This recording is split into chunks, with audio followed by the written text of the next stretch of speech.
Somos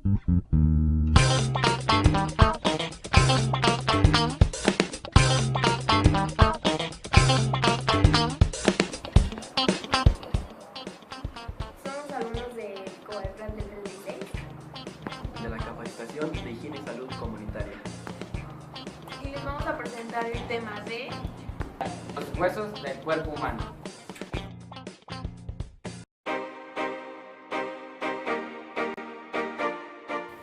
Algunas de las funciones de los huesos es el soporte, el cual provee un cuadro rígido de soporte para los músculos y tejidos blandos. También podemos encontrar lo que es el movimiento, gracias a los músculos que se insertan en los huesos a través de los tendones y su contracción sincronizada se produce el movimiento.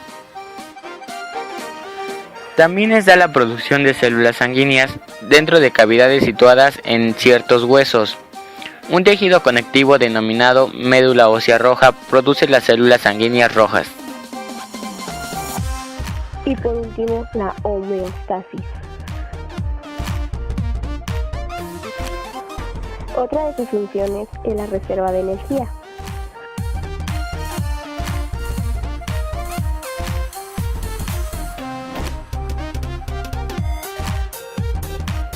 Los huesos del ser humano se clasifican de acuerdo a su forma. Existen 4 tipos de huesos: largos, cortos, planos e irregulares.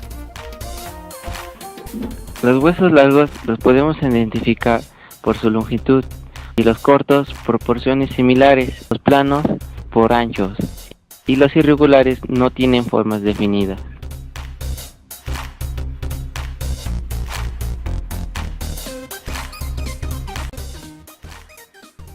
El esqueleto apendicular conforma las extremidades del cuerpo, brazos, manos, piernas y pies, y es la parte del esqueleto más movible.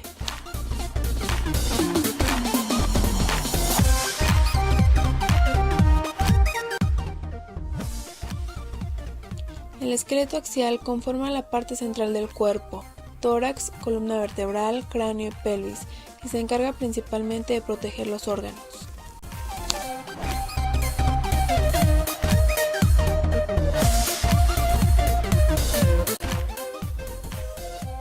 En el cráneo podemos encontrar 8 tipos de huesos, que son el frontal, el parietal derecho, el parietal izquierdo, el occipital, el temporal izquierdo, el temporal derecho, el esfenoides y el etmoides.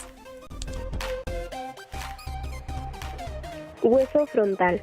Se encuentra en la parte del enfrente del cráneo. Es plano y tiene 2 caras. Protege al encéfalo y a los órganos. Los parietales derecho e izquierdo cubren la porción superior lateral derecha e izquierda del cráneo por detrás del hueso frontal. Tienen forma plana y cuadrilátera. Su principal función es proteger el encéfalo y sirve de sostén para el cuero cabelludo. También sirve para el sostén de las membranas que cubren el sistema nervioso central. El hueso occipital se encuentra en la parte posterior inferior del cráneo. Tiene una forma cóncava y su principal función es cubrir al cerebelo. Permite el paso a la médula espinal y forma parte de la base craneal. Los huesos temporales se encuentran en las partes laterales del cráneo sobre los parietales.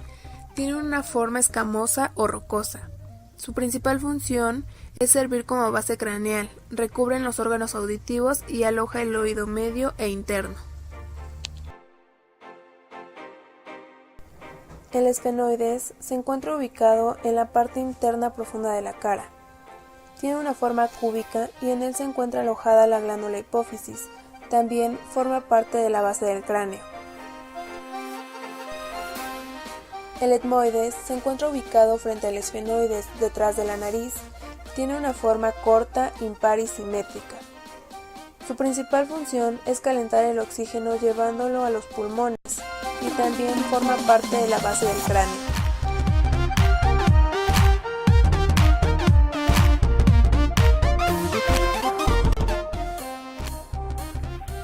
Huesos de la columna. La columna vertebral consta de 5 regiones, contando con 23 vértebras, dividiéndose en región cervical, región torácica, región lumbar, región sacra y región coxígea.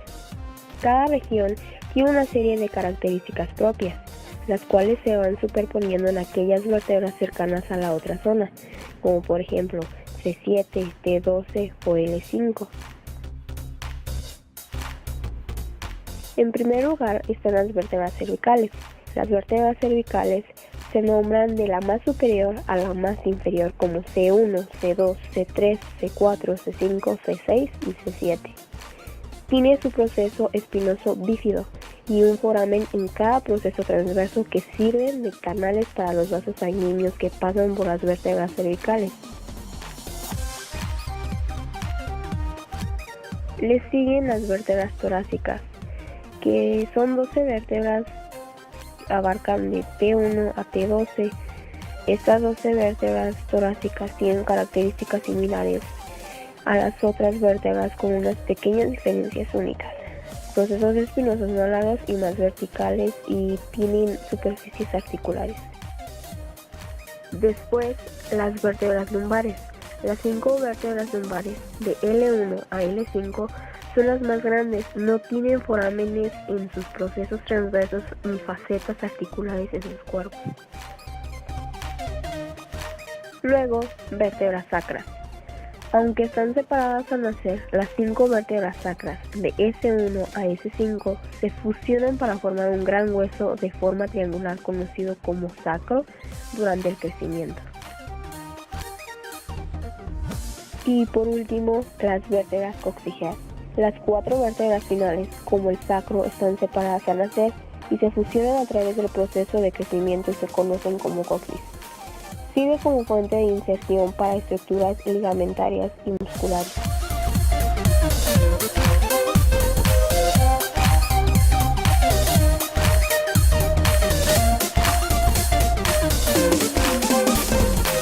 En primer lugar tenemos a la clavícula. Esta figura como hueso largo y plano en forma de S, ubicado en la parte superior del tórax. Después, el omóplato. Este hueso también figura como plano, ancho y de forma triangular, situado en la parte posterior del tórax. Después, el húmero. El húmero es el hueso más largo que se puede encontrar en las extremidades superiores. Luego, el cúbito. Es uno de los huesos largos que conforman el antebrazo. Está paralelamente ubicado del radio, se encuentra en la parte interna del antebrazo y se articula con el húmero. Le sigue el radio. Está ubicado en la parte externa del antebrazo. Es más pequeño que el cúbito, es un hueso largo y se articula al igual que el cúbito con el húmero. Por siguiente, el carpo. El carpo está compuesto por 8 huesos unidos por ligamentos y músculos que forman el esqueleto de la muñeca. Estos están compuestos en 2 filas. El metacarpo está formado por 5 huesos ubicados en la mano. Estos son los que permiten la unión de los dedos de la mano. Y por último, el falanges. Las falanges son las que forman los huesos de los dedos.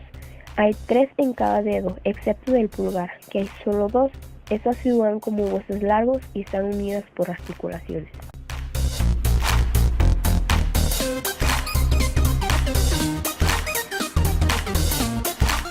Los huesos de las extremidades inferiores constan de 62 huesos, los cuales se dividen en las siguientes partes. El fémur es el hueso más largo del cuerpo y forma la pierna superior o muslo. En su parte superior es articulado con la pelvis. La tibia es el más importante de los 2 huesos de la parte inferior de la pierna. Es la parte que soporta el mayor peso del cuerpo. El peroné se articula por arriba con la rótula, la tibia y el fémur, formando la articulación de la rodilla. Refuerza la pierna y ayuda a la tibia a soportar el peso del cuerpo. El pie. Nuestros pies están formados por 26 huesos que forman el tobillo. Permiten una gran flexibilidad y soportan la tensión enorme que se acumula en la zona. La rótula es un pequeño hueso de la articulación de la rodilla. Tiene unos ligamentos por los cuales se conecta a la articulación. El coxal es un hueso ancho que forma la cintura pelviana.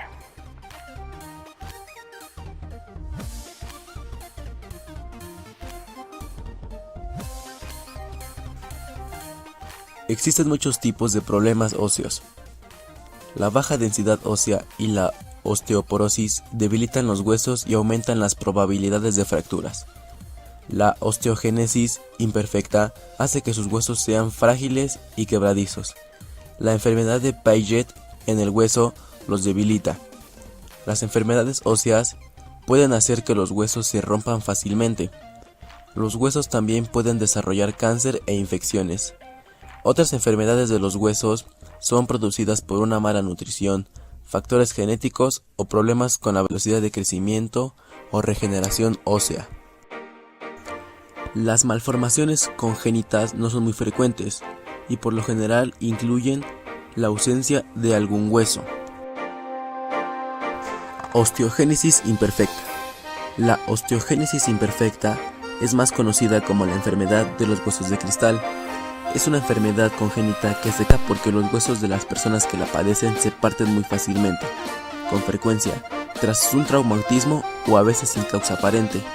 Esta enfermedad es causada por la falta del colágeno por causa de un problema genético. Una de las afecciones óseas más comunes es la fractura. Estas se resuelven por procesos naturales tras la alineación e inmovilización de los huesos afectados. En el proceso de cura, los vasos sanguíneos dañados desarrollan una especie de hematoma óseo, que servirá como adhesivo y posteriormente se irá formando un tejido fibroso o conjuntivo, compuestos por células llamadas osteoblastos. Osteoporosis. La osteoporosis es el término general para definir la porosidad del esqueleto causado por una reducción de la densidad ósea.